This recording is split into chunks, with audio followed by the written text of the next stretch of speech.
हाथ से कपड़े धोने का दो फ़ायदा सबसे बड़ा, इसके अलावा भी बहुत सारे फ़ायदे हैं, लेकिन जो सबसे बड़ा दो फ़ायदा है वो ये है कि डिप्रेशन की मरीज़ कोई औरत नहीं हो सकती, कोई मर्द जो हाथ से कपड़ा धोता है डिप्रेशन का मरीज़ नहीं हो सकता।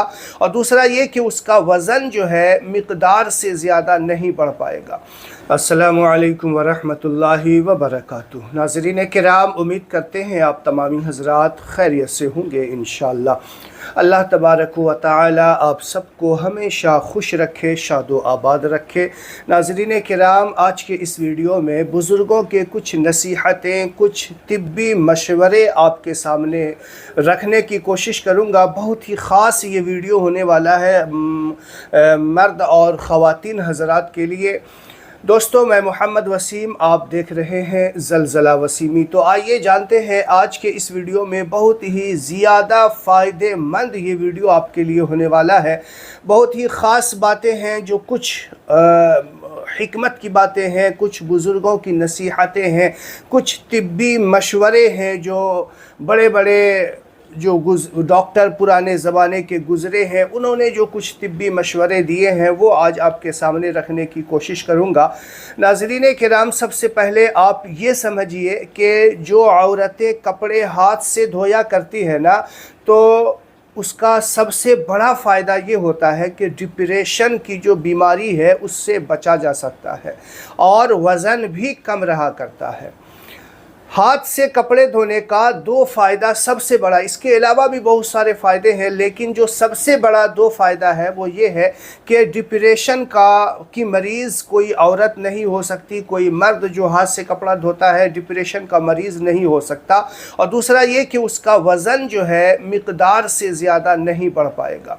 आजकल जो हमारी ख़वातीन, इस्लामी भाई या इस्लामी बहनों का वज़न दिन ब दिन ज़्यादा बढ़ रहा है, इसलिए कि आजकल हर चीज़ की मशीन उपलब्ध हो गई है, हर चीज़ के लिए आला तैयार कर लिया गया है। इसी वजह से कि आज औरतें भी डिप्रेशन का शिकार नज़र आ रही हैं और वज़न दिन ब दिन इस तेज़ी के साथ बढ़ रहा है कि ख़ुद का जिस्म संभालना भी मुश्किल हो गया है। नंबर एक तो मैंने आपको ये बताया। दूसरा, इसबगोल का जो छिलका होता है इसे रोज़ाना बेस पे इस्तेमाल नहीं करना चाहिए। देखिए, बहुत सारे लोग इसबगोल का छिलका किसी चीज़ के लिए रोज़ाना इस्तेमाल किया करते हैं, जबकि ये जिस्म के लिए बहुत ही ज़्यादा नुकसानदेह हुआ करता है। आप इसे अगर किसी दिन या किसी वजह से खाने की ज़रूरत पेश आ गई है तो आप एक दिन बाद एक दिन खा सकते हैं या कभी कभार इसे खा सकते हैं। जैसे कहा गया है कि अगर पेट में गर्मी पैदा हो गई है तो रात को नॉर्मल पानी में इसे भिगा दिया जाए, इसबगोल का छिलका, जिसे अलग अलग जगह पे अलग अलग नाम से भी जाना जाता है, और सुबह उसे खाली पेट में पी लिया करें तो इससे पेट ठंडा रहा करता है। तो इसके बहुत सारे फ़वाइद भी हैं, लेकिन रोज़ाना बेस पे इस्तेमाल करना ये जिस्म के लिए मुज़िर और नुकसानदेह साबित हो सकता है।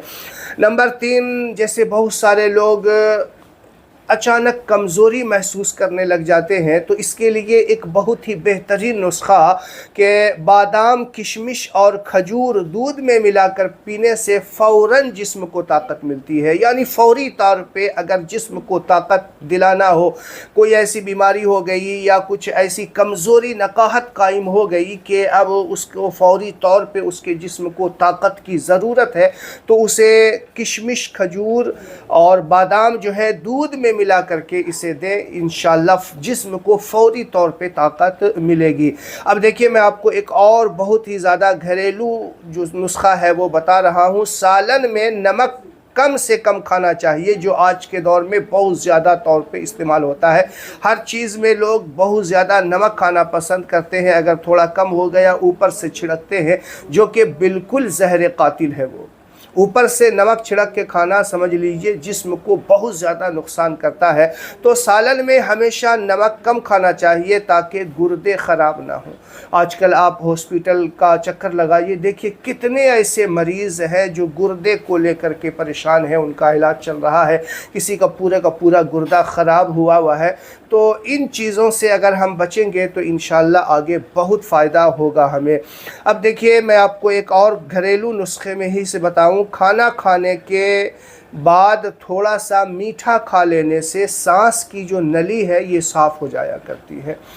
بہت سارے لوگوں کو دمے کی شکایت ہوتی ہے، رات کو گلا گھوں گھوں کی آواز آتی ہے، سونسوں کی آواز نالی سے، یعنی ایسا لگتا ہے نالی میں کچھ پھنسا ہوا ہے۔ کھانا کھانے کے بعد تھوڑا سا میٹھا کھا لیجئے، انشاءاللہ گلے کی وہ سانس کی جو نلی ہے وہ صاف ہو جایا کرتی ہے۔ اس کے علاوہ میں آپ کو جو بڑے بڑے ڈاکٹرز پرانے زمانے کے جو حکیم جو گزرے ہیں ان کے اور کچھ اشارے ہیں، ان کے کچھ مشورے ہیں، ان کے کچھ طبی اشارات ہیں جو میں آپ کو بتانا چاہوں گا۔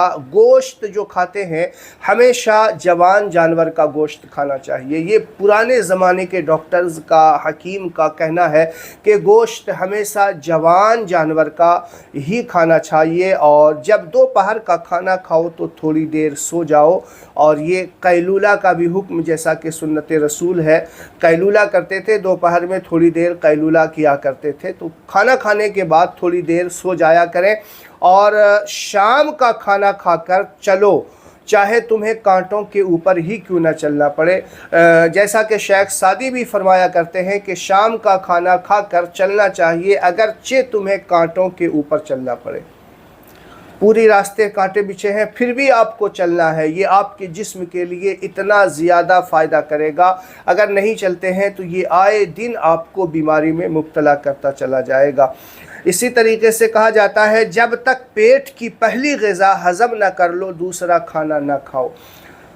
جب تک پہلا جو کھانا کھایا تھا وہ ہضم نہ ہو جائے، بھوک لگ نہ جائے، اس وقت تک کھانا نہیں چاہیے۔ بہت سارے لوگ کیا کرتے ہیں کہ بس کھانا ہی کھانا، یعنی ٹائم ٹو ٹائم کھائیں گے۔ اب پہلا کھانا ہضم ہی نہیں ہوا، دوسرا کھانا کا ٹائم ہوا وہ کھا لیا، تو اس طریقے سے جو بد ہضمی ہوتی ہے، ایسیڈیٹی ہوتی ہے، پیٹ میں جو ہاضمہ کا نقصان ہوتا ہے، یہ بہت بڑا نقصان ہوتا ہے۔ اس سے پہلے آپ جو کھانا کھایا ہے وہ ہضم ہو گیا، آپ کو بھوک محسوس ہو رہی ہو، بھوک کی شدت ہو، تب آپ کھانا کھائیں۔ اگر کھانا ہضم ہونے میں آپ کا 2 دن لگ جاتا ہے کہ اب آج کھانا کھایا، کسی وجہ سے کھانا ہضم نہیں ہو پا رہا، بھوک کی احساس نہیں ہے، چاہے 2 دن ہی کیوں نہ کھانا پڑے، نہیں کھاؤ، لیکن پہلا کھانا ہضم ہو جائے تب دوسرا کھانا کھاؤ۔ اس سے آپ کی جو اندر کی مشین ہے وہ ہمیشہ مضبوط اور طاقتور رہتی ہے۔ اور جب تک بیت الخلاء نہ جاؤ سونے سے پہلے بستر پر نہ جاؤ، یعنی سونے سے پہلے ٹوائلٹ جانا، اپنے پیشاب وغیرہ جو حاجتیں وہ ہے اس سے بالکل بری ہو جائے، اس کے بعد بستر پہ جائیں سونے کے لیے، یہ بات ہمیشہ یاد رکھیے گا۔ اور پھلوں کے نئے موسم میں پھل کھاؤ، موسم جانے لگے تو پھل کھانا چھوڑ دو، یہ بھی چیز بہت ہی زیادہ فائدہ کرتا ہے۔ آخر میں جب پھل کھاتے ہیں تو لوگ دیکھتے ہیں نمونیا، ٹائفائڈ کی شکایتیں ہونے لگ جاتی ہے، یہ آخری پھل کھانے سے بہت ساری بیماریاں بھی ہو سکتی ہے۔ اگر کسی کا ہاضمہ درست ہے یا کسی کو اللہ تعالیٰ نے حفاظت میں رکھا تو الگ بات ہے، لیکن اکثر اوقات یہ دیکھا جاتا ہے کہ پھل اگر اس کے آخری اوقات میں ایام میں کھایا جائے تو بہت ساری بیماریاں لگ سکتی ہیں۔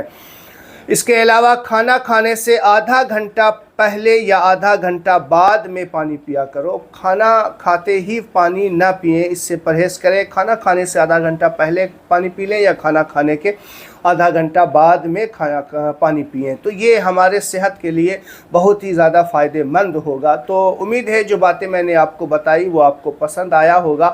اگر آپ کو لگتا ہے کہ یہ ویڈیو آپ کے لیے فائدہ مند ہے، لوگوں کے لیے فائدہ مند ہے، تو اس ویڈیو کو ضرور شیئر کیجیے گا تاکہ اس سے ہمارے مسلمان بھائی اور بہنیں فائدہ حاصل کر سکیں۔ السلام علیکم ورحمۃ اللہ وبرکاتہ۔